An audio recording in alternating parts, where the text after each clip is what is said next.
Hello, welcome to this video on Dhammapada, chapter 5, verse 16. It's the final verse of this chapter, verse number 75 in the consecutive numbering. I will call up the text for you.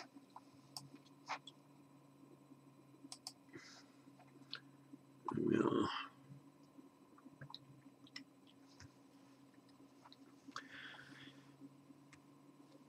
Anyahi labhupanisa anya nibbanagamini evametam apinyaya bhikkhu buddhassa savako sakkaram nabhinandaya vivekam anubruhaye.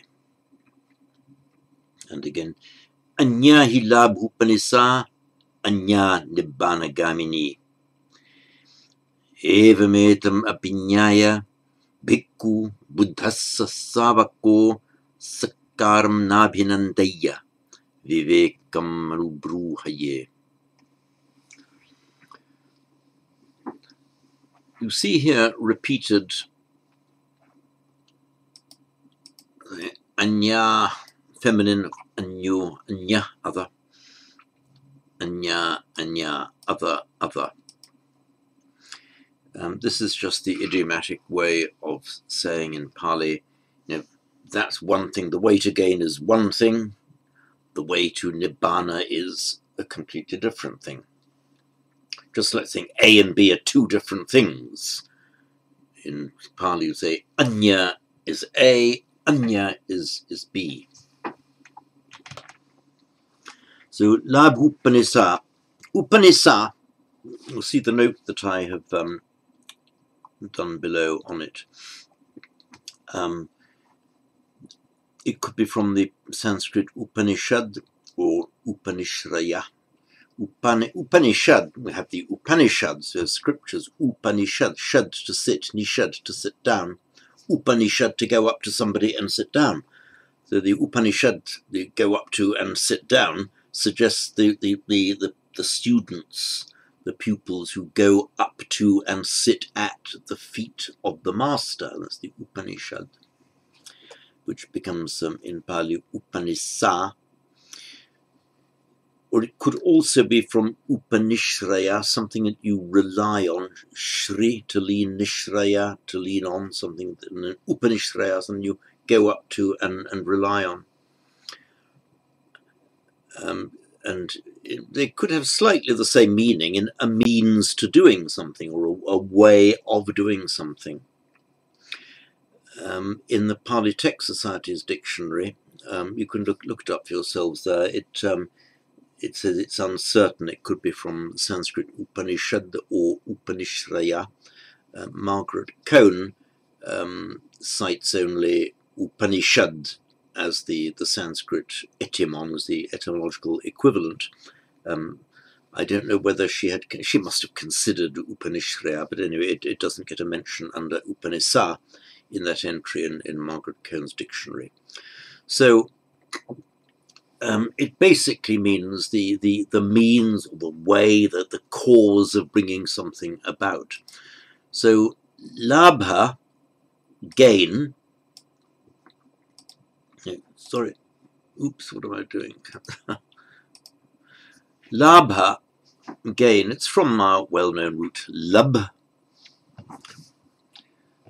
Let me just bring up the iPad. So the root lab.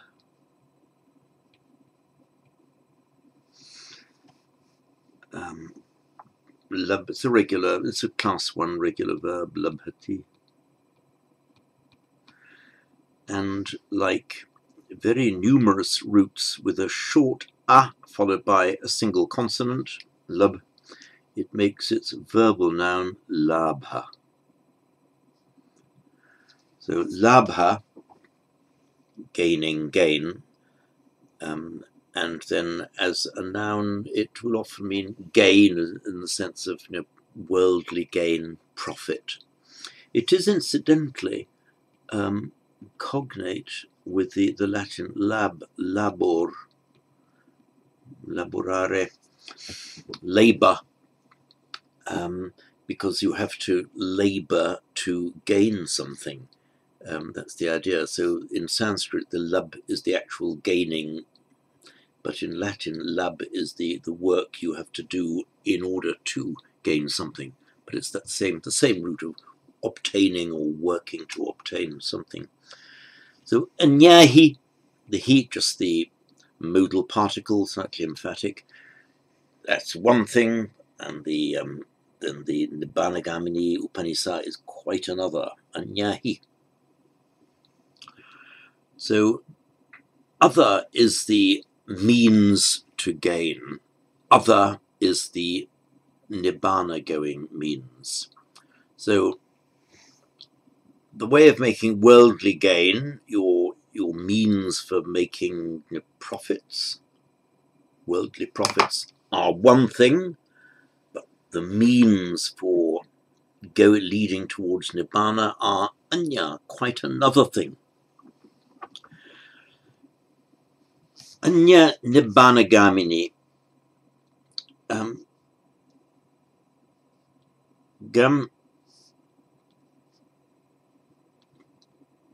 The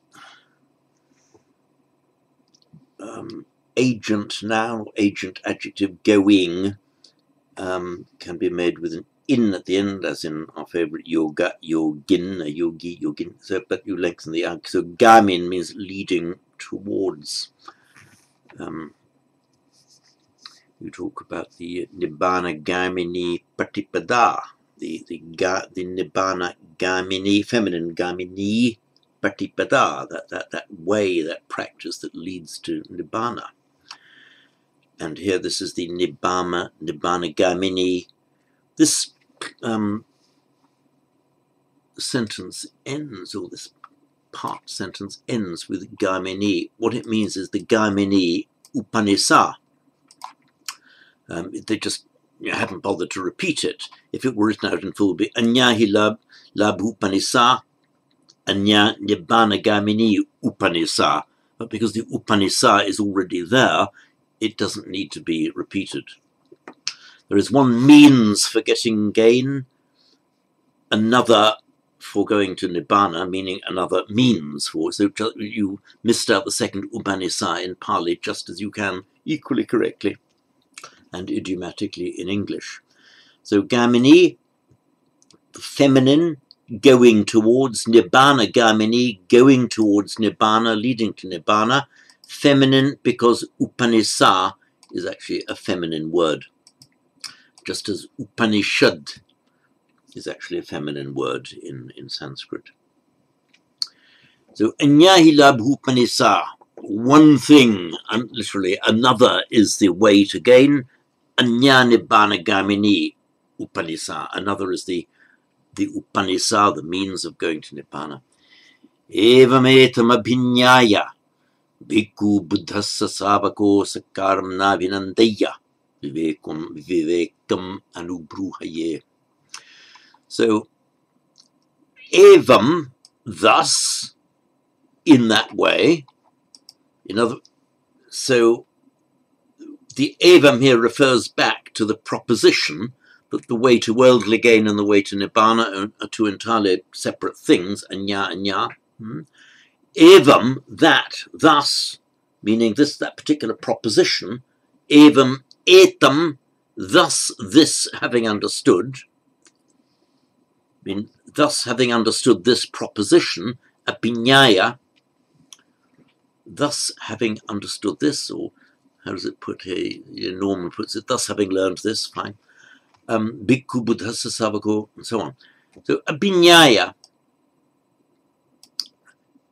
it's from the root jna.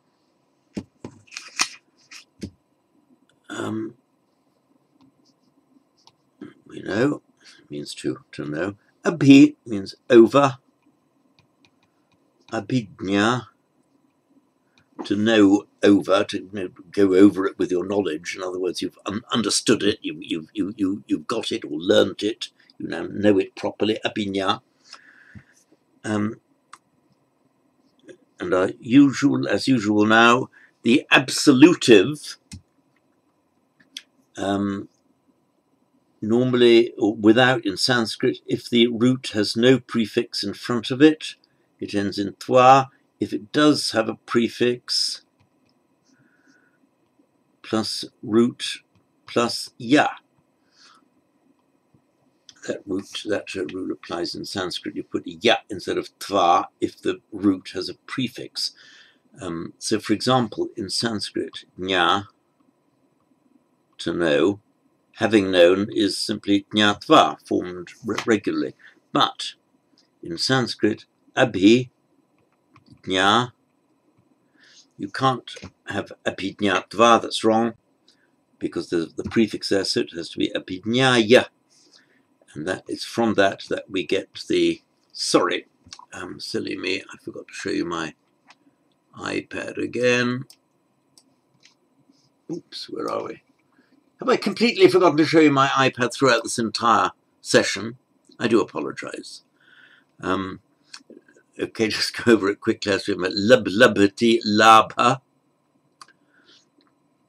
cognate with lab, labor in Latin to labor, and gum, garment, no, dnya, okay, dnya to know, abhidnya, and the absolutive in Sanskrit, jnatva, because you're adding the twa absolutive ending directly to the root jnatva. Put the prefix abhi in front of it. You can't have abhijnatva in Sanskrit, that would be wrong. It has to be the ya instead of twa, so abhijnaya. And this now gives in Pali, back to iPad writing again, abhijnaya. In Pali, you could have abhinyatva. That would also be right, but it wouldn't be right in Sanskrit. So abhinyaya, and note that where you go to nya in Sanskrit, with vowel on each side, it becomes a double nya in Pali. So evametam abhinyaya, having learnt this. Thus, having learnt this, bhikkhu, the bhikkhu, buddhassa savako, the shravaka, literally the hearer, that's the disciple, buddhassa, the bhikkhu, buddhassa savako, the bhikkhu, the disciple of the Buddha, buddhassa, sakkaram nabhinandeya.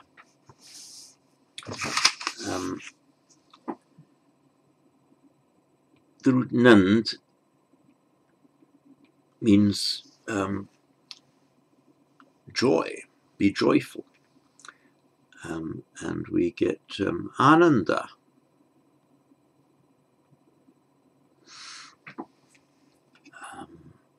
Used, it means joy.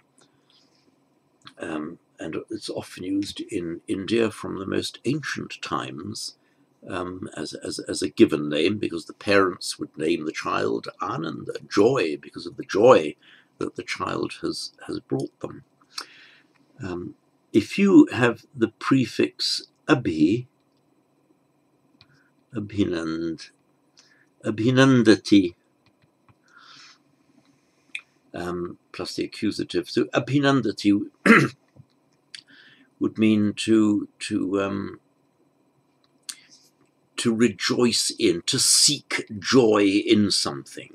If that's where you're looking for ananda, you're looking for joy, so you seek it in something, you abhinandati. So the monk should not abhinandati, na abhinandeya, the optative. Abhinandati is the indicative, abhinandeya, so na abhinandeya, let him not seek joy in. So sakkaram na abhinandeya, which becomes na abhinandeya, sakkaram na abhinandeya. Let him not seek pleasure in being honoured. Sakkara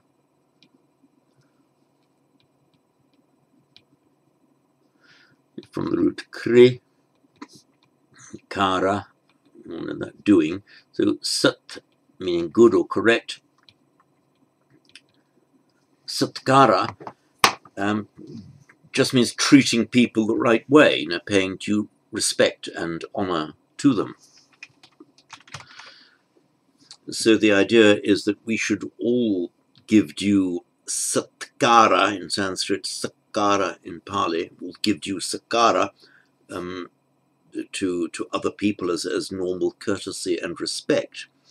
But what is being said here is that the bhikkhu, the buddhassa savako, the bhikkhu who is the savako of the Buddha, sakaram nabhinandaya. Yes, people will pay him respect, of course, but he shouldn't be taking delight. Ooh, look, everyone's being respectful towards me because I'm a bhikkhu. So yes, they will be respectful towards you, but you mustn't go out saying, hey, wow, look, everyone's bowing down to me. That is what is being cautioned against here. So sakaram nabhinandaya. Vivekam anubruhaye. So anubruhaye is from the root, the Sanskrit root bring, meaning to be thick or to grow strong. So anubruhaye means to follow it up and thicken it, follow it up and strengthen it. So is to cultivate or increase something, enhance something. It's not a very common verb at all. So anubruheti, let him, anubruheti, anubruhaye. Let me give you the indicative and the optative. Anubruhayati, which goes in Pali, anubruheti, and the optative, let him cultivate, is anubruhaye. It will be anubringhayet in Sanskrit, but anubruhaye in Pali. So let him cultivate viveka. Viveka, interesting word here, vich, meaning to discern, to distinguish, to separate, and strengthened, of course, with this prefix vi, which as the separation. So vivich and the verbal noun is viveka. It means splitting or discerning or separating, as primarily in Sanskrit in a cognitive sense, that you're cognitively able to distinguish one thing from another, to distinguish the real from the imaginary, the true from the false, the good from the bad. That is the ordinary cognitive meaning of viveka. And then, as it were, further up the spiritual scale, it's the discernment between what is worldly, what is moha, and what is true and real on a spiritual dimension. But it also has this meaning of separation in a physical sense, and that's you'll see in the kaya viveka, literally the body viveka, means separating your own body from contact with other people. It means going into seclusion. So this vivekam anubruhaye, it could mean either let him cultivate viveka in the cognitive sense, let him cultivate the ability to distinguish between the true and the false, between the kusalam and the akusalam. But it could equally, and it may have both meanings simultaneously, that could be intended here. Let him also cultivate seclusion, in other words, not constantly wanting to distract himself and amuse himself by being around other people, but to get used to solitude and seclusion. I was going to say confusion, seclusion. So I'll read this through once more. Let me call up the text for you.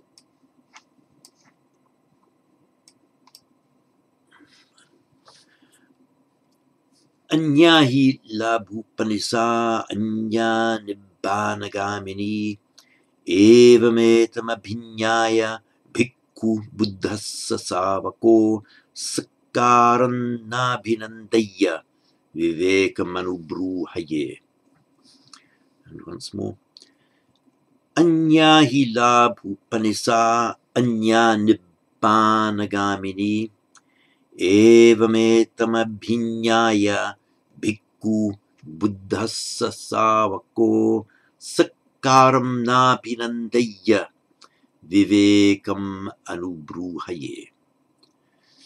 And that concludes this verse, and indeed that concludes this chapter. And as they say in Pali, Balavaggo, the chapter on fools, Panchamo, the fifth, Nittito, is concluded.